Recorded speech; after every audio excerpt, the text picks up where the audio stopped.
שלום לכולם, אני פה עם דוקטור אסף לבנון, והוא ידבר איתנו באמת על תחומי המחקר שלו בסוציולוגיה. שלום רב. תודה. תחום המחקר שלי זה חקר של פערים חברתיים בשוק העבודה עם מבט השוואתי, ואני אדבר על מספר תחומים ספציפיים שבהם אני מתעניין, ועל מידת הקשר ביניהם. אז אחד התחומים למשל זה פערים מגדריים בשוק העבודה. ישראל מההיבט הזה היא מקרה מיוחד, אנחנו מאופיינים מצד אחד על ידי רמת פריון מאוד מאוד גבוהה, אבל מצד שני גם על ידי השתתפות רבה של נשים בשוק העבודה.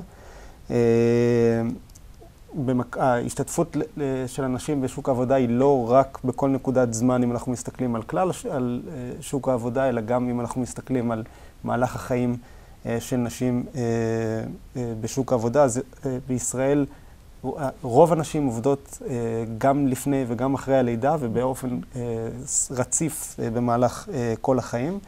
הדרך שבה זה מושג, והדבר שגם כן מאפיין בצורה יותר ספציפית את ישראל, זה על ידי שיעור יחסית גבוה למדינות אחרות של נשים שעובדות במשרה חלקית בישראל, מה שמאפשר את הקשר הרציף של נשים עם שוק העבודה מצד אחד, אבל מצד השני משפיע על השכר לטווח ארוך, ובאמת, אם נראה לאן זה מוביל מבחינת הוצאות, ישראל מצד אחד מאופיינת על ידי קשר מאוד חלש בין השאלה האם האישה היא אם או לא ורמת השכר שהיא מקבלת. במדינות אחרות יש קשר מאוד חזק, בישראל הקשר הזה הוא חלש, אבל הצד השני של המטבע הוא שהפערים המגדריים בין גברים לנשים בישראל הם יחסית גבוהים. אז מצד אחד אין הרבה פערים בין נשים לבין עצמן, אבל יש הרבה פערים גדולים יחסית בין נשים לגברים.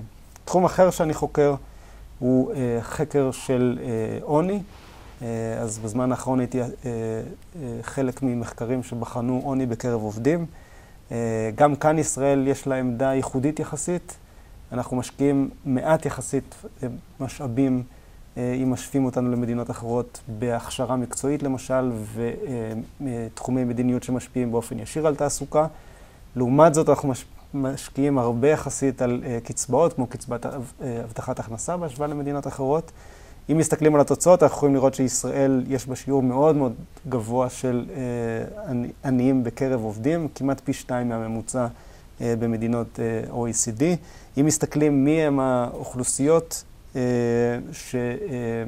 שבקרבם יש שיעור גבוה יותר, חלק מזה זה הבחנות דמוגרפיות, אז בקרב משפחות עם הרבה ילדים יש שיעור עוני גבוה יותר, כפי שמתקשר למה שהזכרתי על המאפיינים של ישראל קודם. גם בקרב משפחות במגזר הערבי שיעור העוני גבוה יותר.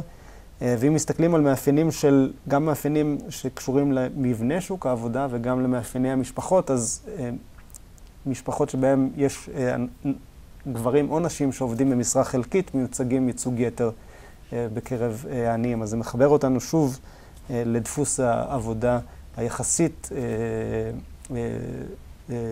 שמאפיין את ישראל של הרבה, בעיקר נשים, אבל גם גברים שעובדים במשרה חלקית, שבמחקר אחד אנחנו רואים שמאפיין, או תחום אחד אנחנו רואים שמאפיין נשים באופן ייחודי לישראל, ובתחום השני אנחנו רואים את ההשלכות שלו לגבי עוני. עוד תחום נוסף שאני חוקר בזמן האחרון זה פערים חברתיים שקשורים להטבות נלוות. אז מדובר גם על דברים שבארץ הם ניתנים על פי חוק, כמו פנסיה למשל, וחופשת מחלה, וגם דברים שהם לאו דווקא על פי חוק, כמו ביטוח בריאות שמקום העבודה יכול לתת, או הטבות שקשורות לרכב, או הטבות שקשורות למניות, או אופציה למניות, וכן הלאה. וכשאנחנו מנסים לראות שוב פעם מה המאפיינים שמנבאים למי יש יותר, למי יש פחות, או מה הפערים החברתיים שמתגלים, אנחנו רואים פערים שקשורים למאפיינים, לכל מיני מאפיינים, כמו למשל מאפייני הון האנושי, השכלה וכן הלאה. אבל שוב פעם, ההיבט של משרה חלקית ומאפיינים אחרים שקשורים לשוליות של אנשים בשוק העבודה הם מאוד מאוד משמעותיים.